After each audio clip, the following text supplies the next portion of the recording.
Trip Plus ֆոնդի միջոցները կրկնապատկվել են հասել $402 միլիոն։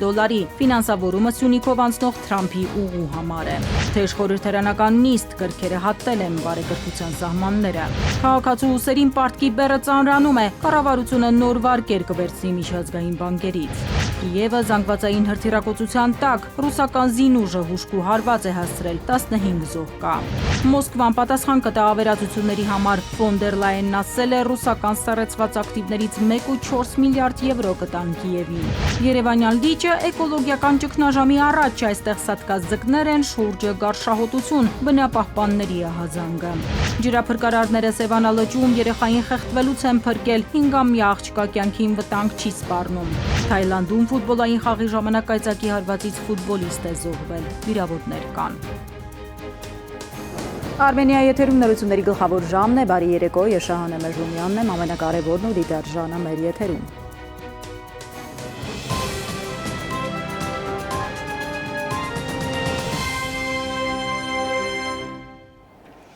Միացյալ Նահանգների իշխանությունները կրկնապատկել են Trip Plus ձեռնարկատիրական ֆոնդի միջոցների ծավալը $201 միլիոնից հասցնելով $402 միլիոնի։ Ըստ ամերիկյան կառավարության պաշտոնական ծախսերի շտեմարանի, ֆինանսավորումը Թրամփի ուղու համար է, որը նախատեսում է Հայաստանի հարավով անցնող տրանսպորտային երթուղու զարգացում, հարավային Կովկասը տրանսկասպիան տրանսպորտային միջանցքին կապելու նպատակով։ Իրականացման ժամկետը մինչև 2036 թվականի դեկտեմբերի 31-ն է։ Trip Plus ձեռնարկատիրական ֆոնդը հիմնադրվել է հունվարի 26-ին արտգործնախարար Միրզոյանի եւ պետքարտուղար Ռուբիոյի Վաշինգտոնյան հանդիպումից 2 շաբաթ անց։ Ի դեպ, Հայաստանի Սահմանադրական դատարանը սեպտեմբերի 15-ին կքննի Trip համաձայնագրի մայր օրենքին համապատասխանության հարցը։ Trip նախագծի կյանքի կոչման հարցերը Փաշինյանը քննարկել է խաղաղության առաքելությունների հարցով Միացյալ Նահանգների հատուկ բանագնացի ավագ խորհրդական Արիե Լայթսթոունի հետ հանդիպմանը։ Զրուցակիցները վստահություն են հայտնել, որ տեխնիկական հարցերի լուծման արդյունքում առաջիկայում էլ ավելի տեսանելի կլինեն գործնական քայլերը։ Փաշինյանը կարևորել է նախագահ Թրամփի դերը Հայաստանի եւ Ադրբեջանի միջև խաղաղության հաստատման գործում, շեշտելով, որ 2025 թվականի օգոստոսի 8-ից հետո տարածաշրջանում ձևավորվել է կայուն եւ դրական մթնոլորտ։ Լայթսթոունը Փաշինյանին է փոխանցել նախագահ Թրամփի, փոխնախագահ Վենսի եւ պետքարտուղար Ռուբիոյի շնորհավորանքները վարչապետի պաշտոնում վերանշանակվելու առիթով։ Երրորդ օրն է խորհրդարանը փոխխոսնակ է ընտրում երկար քննարկումներից, ելույթներից եւ փակ գաղտնի քվեարկությունից հետո փոխխոսնակի երկրորդ աթոռին այսօր Վահագն Ալեքսանյանն է նստել ՔՊ-ից։ Նրան էլ ինչպես Հայկ Կոնջորյանի դեպքում բացառապես կուսակիցներն են ձայն տվել։ Նստաշրջանի առաջին իսկ օրվանից բարեկրթությունը պահելու կոչերով հանդես եկող խորհրդարանականների նյարդերը այսօր սակայն տեղի են տվել, անցել են լեզվակռվի եւ վիրավորանքների, հատել բարեկրթության սահմանները։ Բոլոր մանրամասները Էդուարդ Պողոսյանի ռեպորտաժում։ Երբ ես ծնվել եմ, Խորհրդային Միության ղեկավար այն ժամանակ Լեոնիդ Բրեժնևն է եղել։ Էլ Լեոնիդ Բրեժնև, էլ Միխայել Գորբաչով նորընտիր խորհրդարանում նիստը հեռվից է սկսվել հեռավոր ժամանակներից։ Ընդդիմադիրներն ու իշխանականները դեռևս ծանոթանում են իրար հետ, թեպետ նիստի օրակարգով պետք է քննարկեն ՔՊԱ-ական Վահագն Ալեքսանյանի ազգային ժողովի դահլիճից նախագահություն բարձրանալու հարցը։ Նա խորհրդարանի փոխխոսնակի իշխանական խմբակցության երկրորդ թեկնածուն է։ Ընդդիմությունից էլ հետաքրքրվում են 1993-ին է ծնվել, ինչպես է հիշում բոլոր այն իր իսկ ձևակերպմամբ հաստավից տղամարդկանց, որոնք սրճարաններում նստած 90-ականներին վախի մթնոլորտ էին գեներացնում։ Առհասարակ լավ չի նայվում մեղմ ասած, օրինակ երբ մարդը եղել ասենք 8 տարեկան կարծիք հայտնում Լևոն Տեր-Պետրոսյանի մասին, Ռոբերտ Քոչարյանի մասին, Սերժ Սարգսյանի մասին, նաև ասենք այսօրվա 4 տարեկան երեխան, եթե ասենք 15 տարի հետո կարծիք հայտնի Նիկոլ Փաշինյանի մասին, մեղմ ասած տարօրինակ կթվա։ Հիմա ճիշտ եմ հասկանում, պարոն Ալեքսանյան, որ դուք 3-4 տարեկանում մտել եք սրճարան, ինչ որ հաստավի զախրանիկներ են եղել եւ սեփական պատկերացում եք ձևավորել։ Օրվա սկզբին իշխանությունից առայժմ միայն արձանագրում են, որ ընդդիմադիրներն ընդունել են իրենց բարեկիրթ մթնոլորտում աշխատելու առաջարկը։ Ողջունում եմ այդ ընդդիմադիր պատգամավորներին, ովքեր որ պահպանում են այս պայմանավորվածությունը, իսկ այն պատգամավորները, ովքեր որ չեն պահում կամ առնվազն այս պահին չեն ցանկանում պահել այդ պայմանավորվածությունը, կխնդրեմ խմբակցությունների ղեկավարներին հորդորել եւս մեկ անգամ կոչ անել առնվազն վերադառնալ զրոական կետի։ Ընդդիմությունից հակադարձում են բարեկրթությունն իրենց բնորոշ հատկանիշ է, իսկ որոնք են նույն բարեկրթության ՔՊ ստանդարտները, հարցնում է ընդդիմադիր պատգամավորը։ Ձեզ հիշեցնեմ էլի, վերջին 8-9 տարիների ընթացքում դուք եք իշխանության։ Այդ հիմնական խնդիրները դուք եք ստեղծում լուծումներ տալու փոխարեն։ Շնորհակալություն։ Ընդդիմադիրների ծափողջունները վարակում են նաև իշխանականներին, ՔՊ-ից Արայիկ Հարությունյանն է միանում։ Վերադառնալով բուն օրակարգին, ինքը ազգային ժողովի փոխնախագահի իշխանական թեկնածու Վահագն Ալեքսանյանը շնորհակալ է կուսակիցներին ջերմ խոսքերի, ընդդիմադիրներին քննադատության համար։ Ընդդիմությունից արձագանքում է միայն Հայաստան խմբակցությանը։ Նախորդին այս քաղաքական թիմից հարց էին օթում կախել։ ՔՊ-ն արդեն 8 տարի իշխանության ղեկին է, ուրեմն ինչու բոլոր նրանք, ովքեր ըստ իշխանականների հանցագործներ են, ճաղերի հետևում չեն։ Ալեքսանյանը պնդեց, առավել քան երբևէ կիսում է ընդդիմադիրների տեսակետները, կոչ եղեց նաև դատաիրավական համակարգին հասցեագրելու հարցերը։ Արեք հետևություններ երկու ընդդիմադիր падգամավորների հայտարարությունից։ Մինչև օրվա գլխավոր քվեարկությանը հասնելը նորընտիր падգամավորներն այնուամենայնիվ չպահեցին բարեկրթության բարձր նշաձողը, ամբիոնից տեղից չէին վարանում իրար վիրավորել։ Մթնոլորտը շիկացավ, բայց այս անգամ գործը ձեռնամարտին չհասավ, բավարարվեցին միայն լեզվամարտով։ Այստեղ նիստերի դահլիճում, ապա ուժեղ Հայաստան խմբակցության ղեկավարը ազգային ժողովի նախագահի հետ փակ գաղտնի քվեարկության նախասրահում։ Ուր ենք հասնելու սենց։ Մեզ հաճելի չէ այս process-ը։ Իշխանություն ընդդիմություն առաջին հաշիվը պարզվեց, բանավեճը սպառվեց, բուն օրակարգով падգամավորները հետ են եկել դահլիճ իմանալու, որ ինչպես Ռուբինյանի, ապա նաև Կոնջորյանի դեպքում բացառապես ՔՊ-ի ձայներով Վահագն Ալեքսանյանը նոր խորհրդարանի երկրորդ փոխխոսնակն է, հերթը նախագահությունում ընդդիմության տեղինն է, ուժեղ Հայաստանի թեկնածուն Արամ Վարդևանյանն է, ընդդիմադիր մյուս խմբակցությունը Հայաստանը թեկնածու չի առաջադրում, կաջակցեն Վարդևանյանին, ինչ որոշում ունի ՔՊ-ն, խմբակցությունից դեռ չեն հայտնել, ըստ մամուլի սակայն իշխող կուսակցությունում քաղաքական որոշում կա քվեարկել Արամ Վարդևանյանի օգտին։ Էդուարդ Պողոսյան, ժամը լրատվական։ Անի պատմական կամրջի վերականգնման հարցով Հայաստան-Թուրքիա համատեղ աշխատանքային խմբի երկրորդ հանդիպումն է կայացել Երևանում, ընդգծվել է պատմական կամրջի վերականգնման կարևորությունը, կողմերը պայմանավորվել են շարունակել ստորագրված արձանագրության շուտ ապույտ իրականացման ջանքերը։ Ուշագիրը մայիսի 4-ին էր ստորագրվել Երևանում Եվրոպական քաղաքական համայնքի 8-րդ գագաթնաժողովի շրջանակում կայացած հայ-թուրքական աշխատանքային խմբի առաջին հանդիպմանը։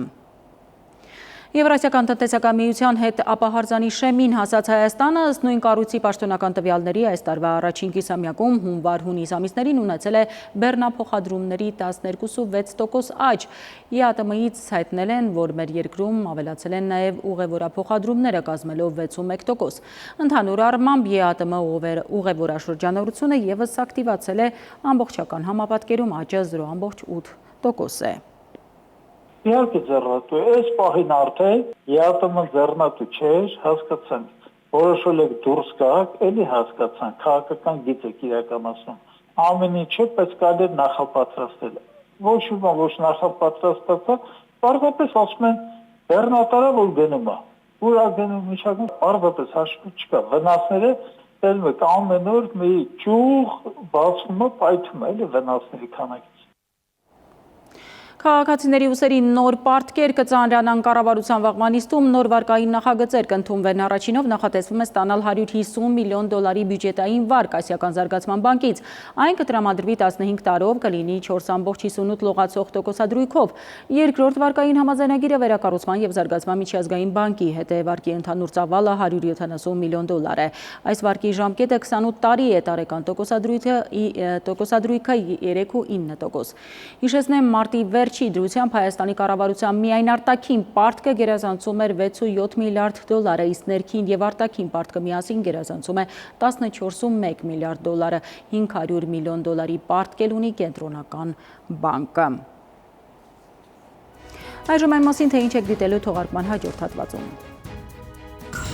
Կիևը զանգվածային հրթիռակոծության տակ ռուսական զինուժը հուժկու հարված է հասցրել, 15 զոհ կա։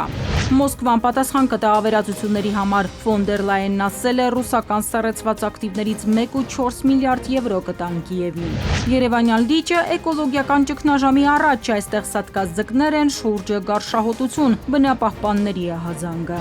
Ջրափրկարարները Սևանա լճում երեխային խեղդվելուց են փրկել, 5-ամյա աղջկա կյանքին վտանգ չի սպառնում։ Թայլանդում ֆուտբոլային խաղի ժամանակ կայծակի հարվածից ֆուտբոլիստ է զոհվել, վիրավորներ կան։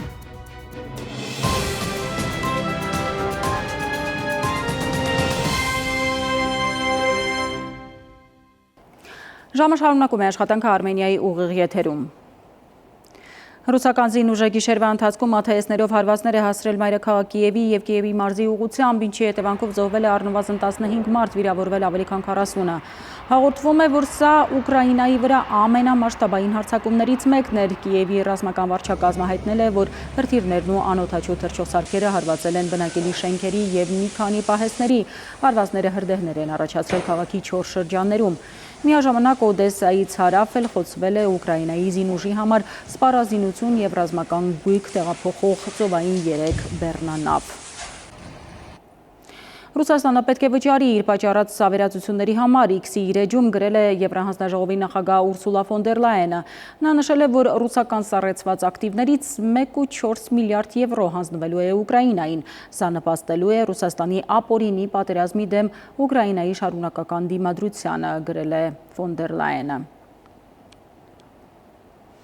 Վերադառնանք Հայաստան, զինվորական գործը այլևս հետաքրքիր չէ երիտասարդների համար։ 90-ականների, 2000-ականների համեմատ ավելի ու ավելի քիչ թվով երիտասարդներ են ուզում ռազմական կրթություն ստանալ։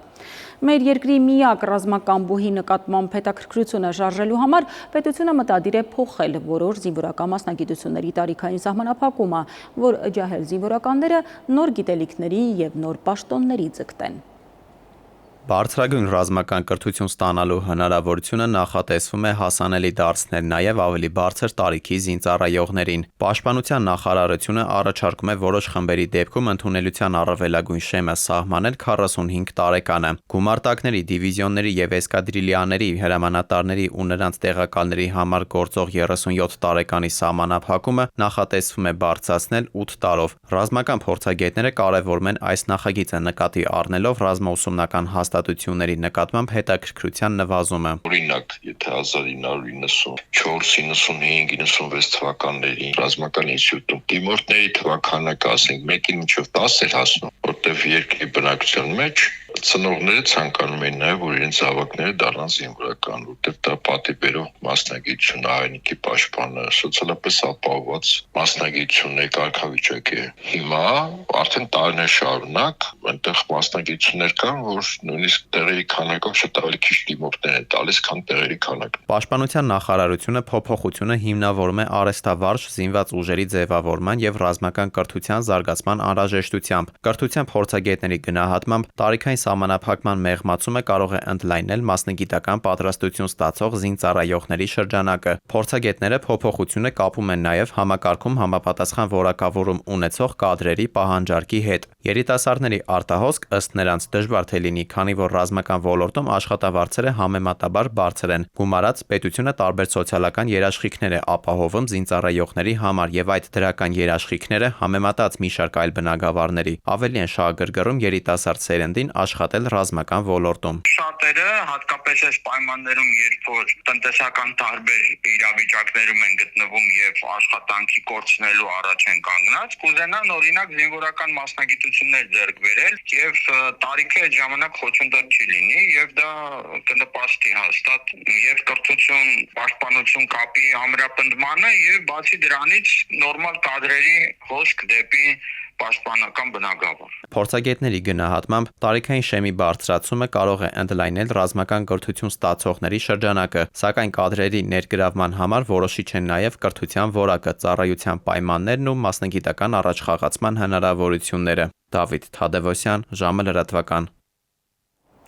Ամռան տապին որպես կանոն աղիքային վարակների դեպքերը ավելանում են, բժիշկները հիշեցնում են անզգույշ մեկ քայլը անգամ կարող է հանգեցնել օրգանիզմի թունավորման կամ վարակման։ Նման դեպքերին հիմնականում նպաստում են պատշաճ չպահպանվող սնունդը, չլվացված մրգերն ու բանջարեղենը, ինչպես նաև ոչ մաքուր ձեռքերը։ Բարձր ջերմաստիճանը ըստ մասնագետների նպաստում է սննդամթերքում մանրէների արագ բազմացմանը։ Թունավորումների համար առավել վտանգավոր են կաթնամթերքը, մսամթերքը, ձուն, ձկնեղենը, մայոնեզով պատրաստված աղցանները եւ սենյակային ջերմաստիճանում երկար ժամանակ մնացած կրեմային հուրուշակեղենը։ Առաջի հերթին գրեթե բոլոր հիվանդությունների համար առաջնահերթը անձնական հիգիենայի պահպանումն է։ Ձեռքերի լվացում, տանը կամ կազմակերպությունում հիգիենայի կանոնների պահպանում, սննդամթերքի պահպանում, անվտանգ ջրի օգտագործում, Այսինքն եթե հայտնի չի թե տվյալ աղբյուրի ջուրը ինչ ջուր է, ուրեմն պետք է խուսափել այդ ջուրը խմելու համար օգտագործելուց։ Հատկապես նակի համար տաք շրջանում մարդիկ գնում են դարս այսպես խնջույքի, այնքան բուսախնջույք են ասում օրինակ պիկնիկներին, եւ այնտեղ բնական աղբյուրների օգտվելուց պետք է իրանք հաշվի առնեն, որ այդ աղբյուրները պաշտպանված չեն։ Սատկած ձկներ, վարակը շուրջ բոլորը տարածող որորներ եւ անտանելի գարշահոտություն բնապահպաններն ու կենդանաբանները ահազանգում են Երևանյան լիճը հայտնվել է էկոլոգիական լուրջ ճգնաժամի առաջ։ Լճում եւ լճի հարակից տարածքում ստեղծված իրավիճակը սպառնում է ոչ միայն կենդանական աշխարհին, այլև մարդկանց առողջությանը եւ շրջակա միջավայրին։ Բնապահպանները պատասխանատու կառույցներին կոչ են անում անհապաղ ուսումնասիրել իրավիճակը, պարզել աղտոտման պատճառները եւ շտապ միջոցներ ձեռնարկել էկոլոգիական աղետի խորացումը կանխելու համար։ Նաեւ զգուշացնում, որ հակառակ դեպքում հետևանքները կարող են լինել անդառնալի։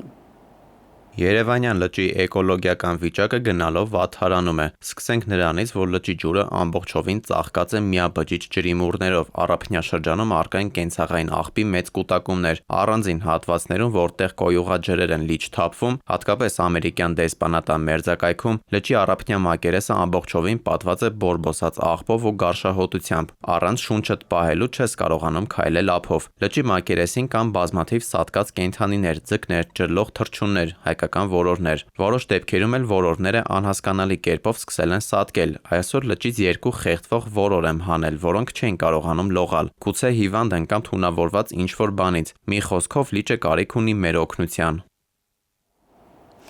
Թե ինչպես է Խոսրովի արգելոցում գորշ արչն իր քոթոտների հետ զբոսնում, լուսանաձյան մեջ թավալվում կամ անտառի որ հատվածում հրդեհի հնարավոր օջախ կա, վայրի բնության և մշակութային արժեքների պահպանման հիմնադրամի տեսախցիկներն են ֆիքսում։ Ամառ ձմեռ դրանց անխափան աշխատանքը ապահովելու համար Վայոց ձորի Գնիշիկ գյուղում արևային կայաններ են տեղադրվել։ Նախաձեռնության աջակիցը Յուքոմն է։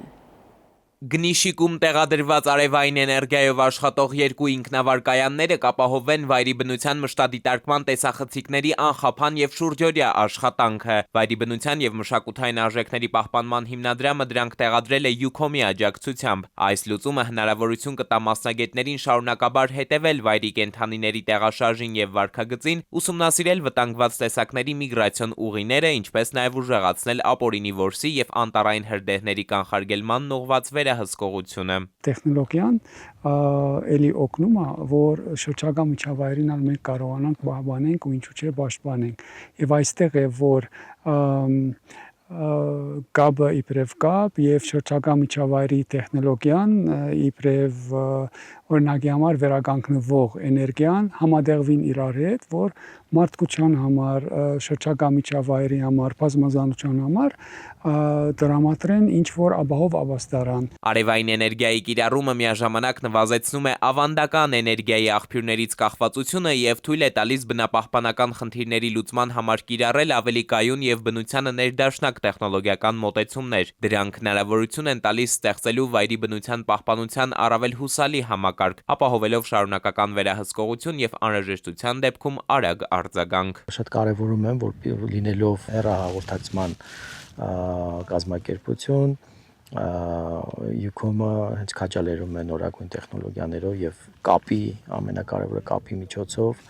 հասանելի դարձնել այն գեղատեսիլ վայրերը, թե մարդկանց համար, թե գիտական մեր ոլորտի համար եւ թե իհարկե պայքարելու որսագողության դեմ։ Համագործակցության նախորդ փուլերում Յուքոմի աջակցությամբ հիմնադրամի ջերմային տեսախցիկների համակարգերն ապահովվել են բարձրորակ ինտերնետ կապով, ինչի շնորհիվ մասնագետները կարողանում են հեռավար եւ օպերատիվ կերպով ստանալ, վերլուծել եւ կիրառել տարածքներից փոխանցվող տվյալները։ Գնիշիկում մեղվապահությամբ զբաղվող ընտանիքներին էլ նվիրաբերվել է արևային էլեկտրական ցանկապատ, մեղվափեթակներն արջերից պաշտպանելու համար։ Լուծումը ժամանակակից է եւ բնության համար անվտանգ։ Շատ կարեւոր դրական տենդենս ենք նկատում, որ էլեկտրական ցանկապատերը հատկացրել ենք, իրենք իրենց տնտեսությունները ավելի են ընդլայնել։ Կենդանու դիպչելու պահին ցանկապատն արձակում է թույլ էլեկտրական ազդակ, որը զսպում է մոտենալու հետագա փորձերը առանց վնաս պատճառելու։ Էդուարդ Պողոսյան, ժամը լրատվական։ Արտակարգ դեպք Սևանում բարի ավարտով Սևանի ջրափրկարարները հանրային 3-րդ լողափում հերթապահությունը իրականացնելիս նկատել են, որ ափից մոտ 10 մետր հեռավորության վրա երեխա է խեղդվում։ Նրանք արագ օգնության են հասել փրկել երեխային։ Ֆոտոլրագրող Շամփյանի տեղեկություններով փրկված երեխան 5-ամյա աղջնակ է, ում կյանքին վտանգ չի սպառնում։ Օրվա մյուս ուշագրավ լուրերը մեկ տեսաշարով։ 2026 թվականի սեպտեմբերի 20-ին Ռուսաստանի Դաշնության Դաշնային ժողովի պետական դումայի պատգամավորների ընտրություններին քվեարկելու համար Հայաստանի տարածքում ընտրական տեղամասեր են ձևավորվել։ Այս մասին հայտնում է Հայաստանում Ռուսաստանի դեսպանատունը։ Դրանք կգործեն Հայաստանում Ռուսաստանի դեսպանատանը եւ Գյումրիում Ռուսաստանի գլխավոր հյուպատոսարանում։ Աստարան մաքսակետում եւ Բեռնային տերմինալում մոտ 10 բեռնատաներից կազմված խցանում է առաջացել ադրբեջանական եւ դաղստանյան համարանիշներով, հաղորդում է ՌԻԱ Դաղստանը։ Դաղստանի տրանսպորտի նախարարությունից էլ հայտնել են, թե բեռը Հայաստանում աճեցված պղպեղ է, որը պետք է վերարտահանմամբ ուղարկվեր Ռուսաստան։ Սակայն պարզվել է, որ իրանցի միջնորդները փորձել են փոխարինել փաստաթղթերը, որպեսզի ապրանքը ներկայացնեն որպես իրանական։ Դաղստանցի վարորդները արդեն 10 օր սպասում են որոշման։ Այդ ընթացքում պղպեղի մի մասը սկսել է փչանալ։ Դաղստանի տրանսպորտի եւ ճանապարհային տնտեսության նախարարությունից հայտնել են, թե այն թույլատրելի է փոխադրման ընդունել անօրինական հայկական արտադրանք։ Բնակարանների վարձակալության վերաբերյալ խարդախությունները սոցիալական ցանցերում ակտիվացել են։ Ներքին գործերի նախարարության կիբերոստիկանությունը տեղեկացնում է, որ հանցավորները սոցիալական ցանցերում հրապարակում են գրավիչ լուսանկարներով եւ շուկայականից զգալի ցածր գներով կեղծ հայտարարություններ, պատճառաբանելով, որ բնակարանի նկատմամբ մեծ հետաքրքրություն կա, պահանջում են անհապաղ փոխանցել կանխավճար, այն ամրագրելու նպատակով։ Արդյունքում գումարը ստանալուց հետո դադարեցնում են կապը, արգելափակում են հետաքրքրվողին կամ ջնջում իրենց էջը։ Պետք է զգոն լինել եւ ցանկացած վճարում կատարելուց առաջ մանրակրկիտ ստուգել առաջարկի իսկությունը, փոխանցում են ոստիկանությունից։ Մահվան ելքով վրաերթ է տեղի ունեցել Արմավիրի մարզում։ 22-ամյա երիտասարդը իր Toyota Magnich ավտոմեքենայով Երևան-Արմավիր ավտոճանապարհի Էջմիածնի վարչական տարածքում վրաերթի է ենթարկել ճանապարհը չթույլատրելի հատվածով անցնող տղամարդ հետիոտնին։ Վարորդը տեղում ենթարկվել է սթափության փորձաքննության, եղել է սթափ։ Ֆոտոլրագրող Շամփյանը դեպքի վայրից հայտնում է, որ երիտասարդը փախուստի չի դիմել, զանգահարել է շտապօգնություն։ Վաղարշաբաթ բժշկական կենտրոնի ժամանած շտապօգնության բժիշկների հերթապահ խումբն էլ արձանագրել է հետիոտնի մահը։ Հայաստանի բուհերում այս տարի կսովորի 10,958 առաջին կուրսեցի։ Ամփոփվել են Հայաստանի պետական եւ ոչ պետական բարձրագույն ուսումնական հաստատություններում բակալավրի ու անընդհատ եւ ինտեգրված կրթական ծրագրերով առկա ուսուցմամբ ընդունելության լրացուցիչ փուլի արդյունքները։ Ըստ գնահատման եւ թեստավորման կենտրոնի տվյալների, լրացուցիչ փուլով բուհեր են ընդունվել եւս 1073 դիմորդ։ Ավելի վաղ բուհական ընդունելության հիմնական մրցույթի արդյունքում բուհեր էին ընդունվել 9885 դիմորդ։ Multi-Wellness կենտրոնը դատական կարգով վիճարկում է Երևանի քաղաքապետարանի որոշումը, որով օրերս ընկերությանը զրկել էին կառուցապատման իրավունքից եւ տարածքը անցել էր համայնքին։ Ըստ Datalytics տեղեկատվական համակարգի, Multi-Wellness-ի ներկայացուցիչը դատարանից խնդրում է անվավեր ճանաչել հունիսի 8-ին Երևանի քաղաքապետի կողմից կատարած գործարքը, որով քաղաքապետարանը միակողմանիորեն դադարեցրել է պայմանագիրը։ Դավիթ Թադևոսյան, ժամը լրատվական։ Մեկ սպորտային արտառոց լուր աշխարհից Թայլանդում հորդառատ անձրևի տակ ընթացող ֆուտբոլային խաղի ժամանակ կայծակը հրվածել է 24-ամյա ֆուտբոլիստին։ Նրա կյանքը փրկել չի հաջողվել, եւս 9 մարդ տեղափոխվել է հիվանդանոց։ Եվ թողարկման ավարտին եղանակ, իտեպ եղանակի տեսության հովանավորն է գերմանական Vaillant ապրանքանիշը գերմանական որակի, առաջատար տեխնոլոգիաների եւ գերխնայող գազի կաթսաներով։ Պաշտոնապես ներկայացված է էքստերիեր խանութ սրահների ցանցում։ Vaillant ձեր բնակարանի կայուն եղանակը։ Այժմ Երևանում եւ մարզերում սպասվող ջերմաստիճանի մասին ավելի մանրամասն։ Շիրակում, Կոտայքում, Գեղարքունիքում, Արագածոտնի եւ Վայոց ձորի լեռներում սպասվում է 21-ից 28 աստիճան ջերմություն։ Վայոց ձորի եւ Արագածոտնի նախալեռներում 31-ից 35, Լոռիում 23-ից 26, Տավուշում 24-ից 31 աստիճան ջերմություն։ Արարատում եւ Արմավիրում կդիտվի 33-ից 36, Սյունիքի հովիտներում 30-ից 34, Սյունիքի նախալեռներում 24-ից 27 աստիճան ջերմություն։ Երևանում գիշերը սպասվում է 21-ից 23, ցերեկը 33-ից 35, երեկոյան ժամերին 28-ից 30 աստիճան ջերմություն։ Այսքանն էինք պատրաստել այսօրվա համար, ես ձեզ հրաժեշտ եմ տալիս եւ մաղթում խաղաղ գիշեր։